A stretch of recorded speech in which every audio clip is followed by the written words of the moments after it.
मागच्या वर्षी मी तुम्हाला असंच काहीतरी सांगितलं होतं आणि तुम्ही पाहिलं असेल की त्याच्यामधूनच डेफिनेटली 100% सिलेबस पडलेलं होतं, ठीक आहे ना. लिटर कोडिंग डिकोडिंगवर प्रश्न सेट होऊ शकतो असा माझा अंदाज आहे. आणि मित्रांनो, सर्टन्टी तीच आहे कारण टॉपिक खूप जास्त आहे.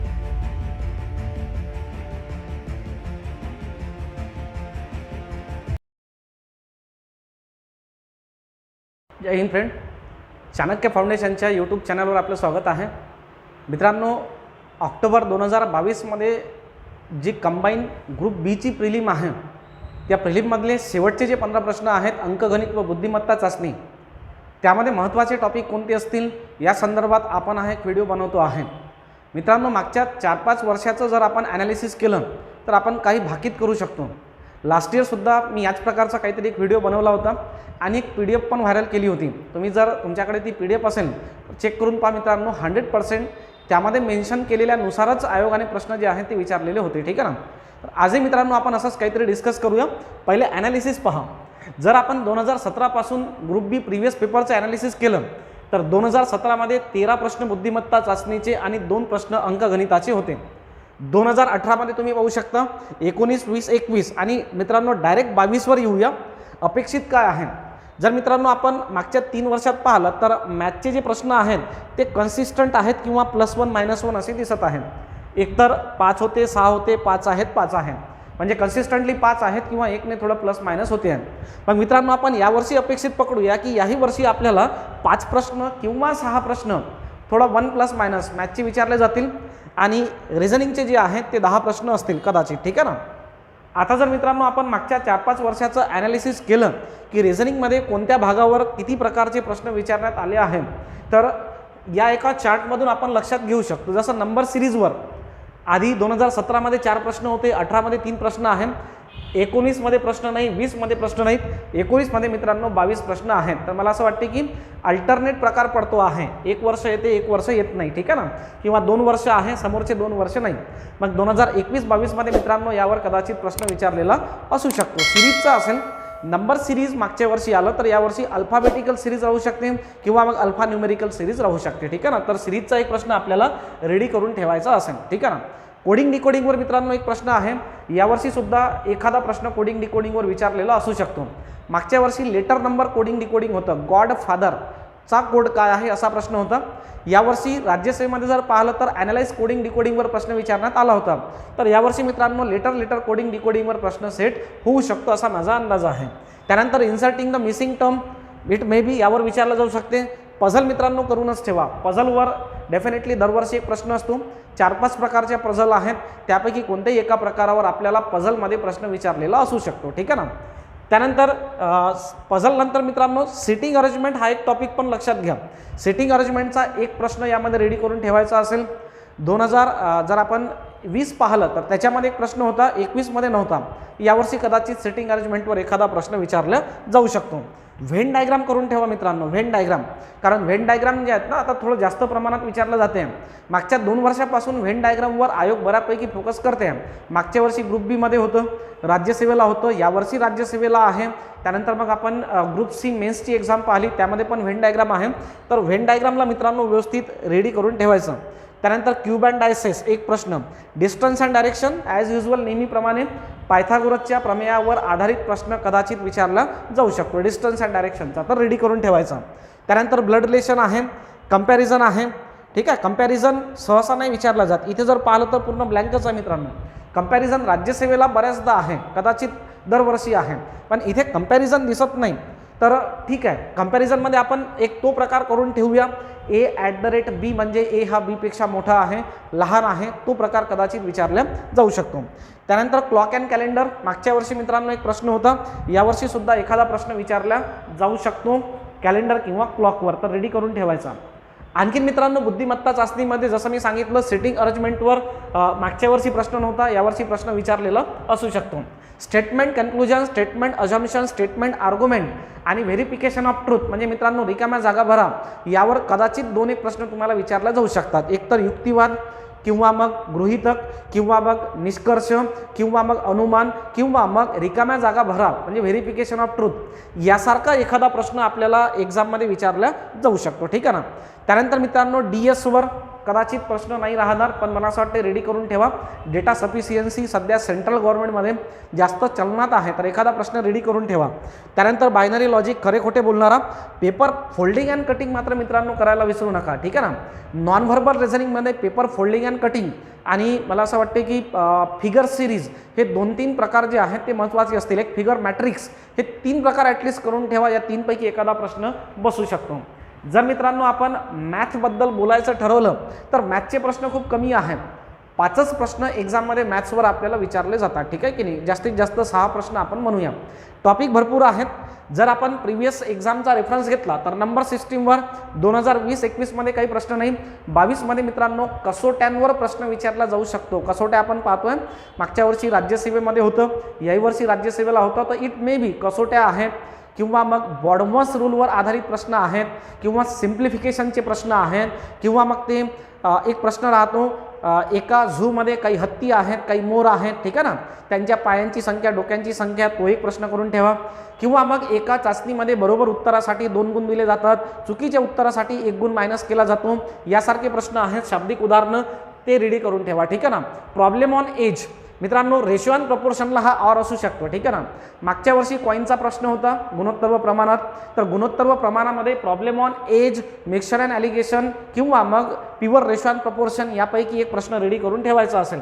त्यानंतर स्पीड टाईम डिस्टन्स, एक प्रश्न बिलकुल राहील मित्रांनो, ठीक आहे ना. स्पीड टाईम डिस्टन्समध्ये ॲव्हरेज स्पीड आहे, लेट अर्लीचे प्रश्न आहेत किंवा मग रेग्युलर प्रश्न आहेत. 2 ट्रेन एकमेकींच्या दिशेने धावत आहे, चोर समोर धावतोय, पोलीस पाठलाग करतो आहे, या स्वरूपाचे प्रश्न मित्रांनो रेडी करून ठेवा, ठीक आहे ना.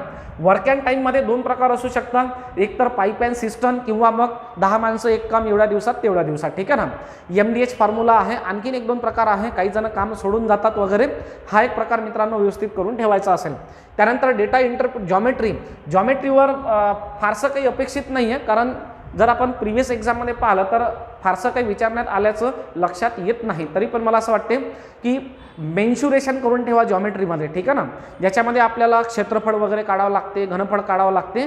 फॉर्म्युला ओरिएंटेड आहे, फॉर्म्युले पाठ केले की जमून जाईल, ठीक आहे ना. त्यानंतर रेशो अँड प्रपोर्शन याच्याविषयी मी तुम्हाला इथे सांगितलं आहे. सिंपल अँड कंपाऊंड इंटरेस्ट, ठीक आहे, तर हा एक महत्त्वाचा प्रकार असेल मित्रांनो. मागच्या 2 वर्षापासून कन्सिस्टंटली फोकस केला जाते, पण डायरेक्टली तो सिंपलचा आहे की कंपाऊंडचा आहे हे लक्षात येत नाही. काहीतरी विचित्र पद्धतीने आयोग या ठिकाणी आपल्याला प्रश्न विचारतो. आयोगाने सिंपलवरच प्रश्न विचारला मित्रांनो मागच्या 2 वर्षात, तर होऊ शकते की यावर्षी ते आपल्याला कंपाऊंड इंटरेस्टवर प्रश्न विचारतील, ठीक आहे ना. ॲव्हरेजचा एक सोपी प्रकार राहतो मित्रांनो. मला असं वाटतं की ॲव्हरेज जो आहे तो इतर टॉपिकमध्ये मॅनेज होऊ शकतो, ठीक आहे ना. जसं ॲव्हरेज स्पीडमध्ये ॲव्हरेज मॅनेज होऊ शकतो, पर्सेंटेजमध्ये ॲव्हरेजचा प्रश्न मॅनेज केला जाऊ शकतो, रेशो अँड प्रपोर्शनमध्ये, डेटा इंटरप्रिटेशनमध्ये ॲव्हरेज येऊ शकतो. म्हणून मला असं वाटते की ॲव्हरेज जो आहे तो इतर ठिकाणी केला तरी चालेल. आपण प्रिव्हियस अनुभव पाहिला तर ॲव्हरेजवर सहसा प्रश्न विचारलेला असल्याचं लक्षात येत नाही. पर्सेंटेजवर मित्रांनो एक प्रश्न आहे, मागच्या वर्षी विचारण्यात आला होता. पर्सेंटेजच्या केसमध्ये मित्रांनो एकतर पर्सेंटेज किंवा प्रॉफिट अँड लॉस या 2पैकी एक काहीतरी करा. मागच्या वर्षी पर्सेंटेजवर होता, तर इट मे बी यावर्षी आपल्याला प्रॉफिट अँड लॉसवर प्रश्न विचारला जाईल. त्यानंतर परम्युटेशन, कॉम्बिनेशन अँड प्रोबॅबिलिटी एखादा तरी प्रश्न मित्रांनो करून ठेवायचा असेल. शेक हँडचे प्रश्न आहेत, ठीक आहे ना, किंवा मग व्हिजिट करण्याचे प्रश्न आहेत किंवा सामन्याचे प्रश्न आहेत. 4 संघ आहेत, एकमेकांशी सामना खेळतात, तर एकूण किती सामने होतील. जसा मागच्या वर्षी एक प्रश्न होता की आपल्याला काही पॉईंट दिलेले आहेत, काही पॉईंट कॉलिनियर आहेत, काही पॉईंट नॉन कॉलिनियर आहेत, ते एकमेकांना जोडले तर आपण एकूण किती रेषाखंड काढू शकतो. या स्वरूपाचे प्रश्न मित्रांनो परम्युटेशन अँड कॉम्बिनेशनवर आपल्याला विचारलेले असू शकतात. हे सर्व झालं मित्रांनो प्रिव्हियस एक्झाममध्ये जे काही प्रश्न आपल्याला विचारण्यात आलेले आहे त्याच्याशी संबंधित बाबी. आता मला काय वाटते आहे की यावर्षी आपण कोणते टॉपिक रेडी करून ठेवले पाहिजे. मित्रांनो मागच्या वर्षी मी तुम्हाला असंच काहीतरी सांगितलं होतं आणि तुम्ही पाहिलं असेल की त्याच्यामधूनच डेफिनेटली 100% सिलेबस पडलेलं होतं, ठीक आहे ना. आता मित्रांनो आपल्याला 15 प्रश्न आहेत, पण 15 प्रश्नासाठी मी तुम्हाला इथे 15 रिझनिंगचे टॉपिक आणि 9-10 मॅथचे टॉपिक सांगतो. म्हणजे जवळपास 20 ते 25 टॉपिक आपल्याला या 15 प्रश्नांसाठी रेडी करून ठेवायचे असतील. आणि मित्रांनो सर्टन्टी तीच आहे, कारण टॉपिक खूप जास्त आहेत, प्रश्न खूप कमी आहेत, तर चॉईस जी आहे ती पेपर सेटरकडे जाते. म्हणून मला असं वाटते की आपण जास्त करून ठेवायला पाहिजे, जेणेकरून त्याच्यामधून काही ना काही मिळण्याची आपल्याला शक्यता असू शकते, ठीक आहे ना. जसं रिझनिंगमध्ये हे टॉपिक करून ठेवा, कोडिंग डिकोडिंग आहे, डिस्टन्स अँड डायरेक्शन आहे, ब्लड रिलेशन आहे. ब्लड रिलेशनमध्ये मित्रांनो तो एक प्रकार असतो A @ B, म्हणजे A हा Bचा भाऊ आहे, किंवा मग फॅमिली ट्री डायग्राम हा प्रकार राहतो, फॅमिली बेस्ड पझल असू शकते, काहीही एक ब्लड रिलेशनशिपवर प्रश्न जो आहे तो विचारू शकतो. कंपॅरिझनमध्ये मी तुम्हाला सांगितलं a@b म्हणजे a is greater than equal to b वगैरे यासारखा प्रकार. पझल मित्रांनो कंपल्सरी सारखं करून ठेवा, ठीक आहे ना.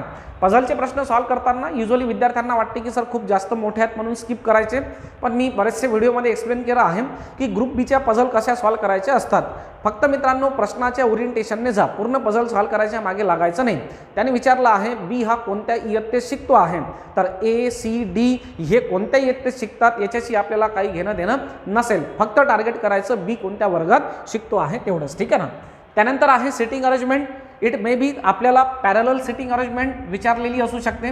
जसं 5 व्यक्ती आहेत, ठीक आहे ना, 5 व्यक्ती आहेत दक्षिणेकडे तोंड करून आणि त्याच्याशी पॅरलली उत्तरेकडे तोंड करून 5 व्यक्ती बसलेले आहेत, पॅरलल सिटिंग अरेंजमेंट, ठीक आहे ना. किंवा मित्रांनो MPSC नेहमी काहीतरी ऑड करत असते, तर षटकोनाकृती, पंचकोनाकृती, चौकोनाकृती, बैठक व्यवस्था यावरही प्रश्न विचारलेला असू शकतो. व्हेन डायग्राम आणि सिलॉलिझम मित्रांनो यावर्षी म्हणजे मला असं वाटते की थोडं प्रेफर नाही केलं जात, पण राज्यसेवेला नसलं तर ग्रुप बी साठी ते रेडी करून ठेवायचं असं माझं लॉजिक आहे. जसं त्याच्यामध्ये प्रश्न असतात ना, काही भिंती या उंट आहेत, काही उंट हे घोडे आहेत, या स्वरूपाचे प्रश्न, ठीक आहे. त्यानंतर क्यूब अँड आयसेस मित्रांनो हा महत्त्वाचा आहे. मागच्या 1-2 वर्षापासून बऱ्यापैकी फोकस केला जातोय. तर अपोजिट साईड काढा यावर प्रश्न राहू शकतो, ठीक आहे ना, विरुद्ध बाजूला काय असेल. किंवा मग एखादा क्यूब आपण पेंट केला, त्यानंतर त्याचे तुकडे केले तर दोन्ही बाजू रंगलेल्या असतील, असे किती क्यूब असतील, या स्वरूपाचे प्रश्न, ठीक आहे ना. फॉर्म्युला वगैरे माहिती असतील तर हे उदाहरण सॉल्व्ह करायला सोपी आहे. क्लॉक आणि कॅलेंडरवर एखादा प्रश्न राहू शकतो. मित्रांनो राज्यसेवेमध्ये कॅलेंडरवर प्रश्न विचारला होता, मागच्या वर्षी ग्रुप बी मध्ये क्लॉकवर प्रश्न विचारला होता. त्यानंतर मग यावर्षीच्या ग्रुप सी मेन्समध्येही एक प्रश्न आहे, तर क्लॉक आणि कॅलेंडर पैकी एखादा प्रश्न रेडी करून ठेवायला पाहिजे, ठीक आहे ना. बायनरी लॉजिक म्हणजे खरे खोटे बोलणारा. त्यानंतर स्टेटमेंट, कन्क्लुजन, अजम्पशन, आर्ग्युमेंट, ठीक आहे ना, यापैकी 2-1 प्रश्न काहीतरी तुम्हाला विचारलेले असू शकतात. आणि एक महत्त्वाचं मित्रांनो रँकिंग अँड काउंटिंग हा एक टॉपिक करून ठेवा, म्हणजे रांगेतील क्रम आहे ना, एका रांगेत एचा सुरुवातीपासूनचा क्रमांक एवढा आहे, बीचा तेवढा आहे, या स्वरूपाचे जे प्रश्न आहेत ते रँकिंग अँड काउंटिंगमध्ये विचारलेले असतात, ठीक आहे. आणि सिरीज किंवा मिसिंग कॅरेक्टर हा मित्रांनो थोडा प्लस मायनस असू शकतो, ठीक आहे ना, कारण आता ग्रुप सी मध्ये यावर बऱ्यापैकी फोकस केला जाते आहे, पण रेडी करून ठेवायचं असेल. मॅथ्समध्ये नंबर सिस्टीम, लसावी मसावी खास करून, त्यानंतर मी तुम्हाला जे एक्झाम्पल सांगितले आहे पायांची संख्या, डोक्यांची संख्या, त्या स्वरूपाचे प्रश्न रेडी करून ठेवा. त्यानंतर स्पीड टाइम डिस्टन्स VVIMP मित्रांनो, ठीक आहे ना, यामध्ये एक प्रश्न असतो की एक विद्यार्थी आपल्या घरून शाळेत जाण्यासाठी निघाला, तो 12 km/h वेगाने गेला तर 10 मिनिटे उशिरा पोहोचतो, आणि 15 km/h वेगाने गेला तर 5 मिनिटे लवकर पोहोचतो. याच्या आधी पण आयोगाने या स्वरूपाचे प्रश्न विचारले आहेत, असा काहीतरी प्रश्न रेडी करून ठेवायचा असेल. Problem on age, ratio and proportion, जसा मागच्या वर्षी कॉईनचा प्रश्न होता आहे ना. याच्यामध्ये मित्रांनो आणखीन काही प्रकार असू शकतात, जसं इन्कम, एक्सपेंडिचर आणि सेव्हिंग्स रिलेटेड प्रश्न आहेत, ठीक आहे, रेशो अँड प्रपोर्शनमध्ये.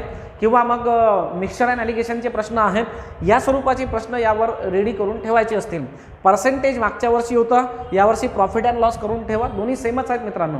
पर्सेंटेजमध्येही पर्सेंटेजेस काढायचं असते आणि प्रॉफिट अँड लॉसमध्येही किती % आहे, किती टक्के लॉस आहे, किंवा मग खरेदी किंमत काय, विक्री किंमत काय, यावर आधारितच प्रश्न जे आहेत ते विचारले जातात. याविषयी मी सांगितलं एक परम्युटेशन, कॉम्बिनेशन, प्रोबॅबिलिटी. जॉमेट्रीमध्ये मेन्शुरेशन करायचं असेल, डेटा इंटरप्रिटेशन करून ठेवा मित्रांनो. पाय चार्ट, बार चार्ट किंवा मग टॅब्युलर फॉर्म, ठीक आहे ना. पाय चार्ट मागच्या वर्षी बऱ्याचदा विचारला गेला, यावर्षी टॅब्युलर फॉर्म रेडी करून ठेवायला पाहिजे. किंवा मग केसलेट सारखं बँकिंगमध्ये जी केसलेट राहते त्या प्रकारचे प्रश्न कदाचित एक्झाममध्ये विचारलेले असू शकतात. आणि वर्क अँड टाईम आणि पाईप अँड सिस्टम याविषयी मी तुम्हाला सांगितलं आहे. लिकेजचे प्रश्न आहेत, किंवा मग एक नळ सुरू केला, 1 तासानंतर दुसरा सुरू केला, परत हा बंद केला, परत सुरू केला, किंवा मग ए कामावर आला, दुसऱ्या दिवशी बी आला, तिसऱ्या दिवसी परत ए आला, अल्टरनेट वर्क करत आहेत, याच्याशी संबंधित प्रश्न जे आहेत ते मित्रांनो रेडी करून ठेवायचे असतील, ठीक आहे ना. तर सिंपल आहे. युजली जसं मी सांगितलं की जरी प्रश्न 15 असले तरी आपल्याला 22-25 टॉपिक जे आहेत ते रेडी करून ठेवायचे असतील. त्यापैकीच मित्रांनो काही ना काही एक्झाममध्ये आपल्याला विचारलेलं असेल. आणखीन मित्रांनो तुमचे जे काही वीक टॉपिक असतील, तुम्हाला असं वाटते की सर क्लॉक अँड कॅलेंडरवर व्हिडिओ बनवून दाखवा, किंवा मग सर वर्क अँड टाईम आहे, प्रॉफिट अँड लॉस आहे, सर हे टॉपिक एक्झामपूर्वी आमचे थोडेफार तरी रेडी करून द्या, असं जर काही तुमचं सजेशन असेल मित्रांनो तर कमेंटमध्ये निश्चित मला सांगा. त्या पद्धतीने आपण एखादी व्हिडिओ सिरीज यामध्ये सुरू करूया. तर इथे थांबूया मित्रांनो. धन्यवाद.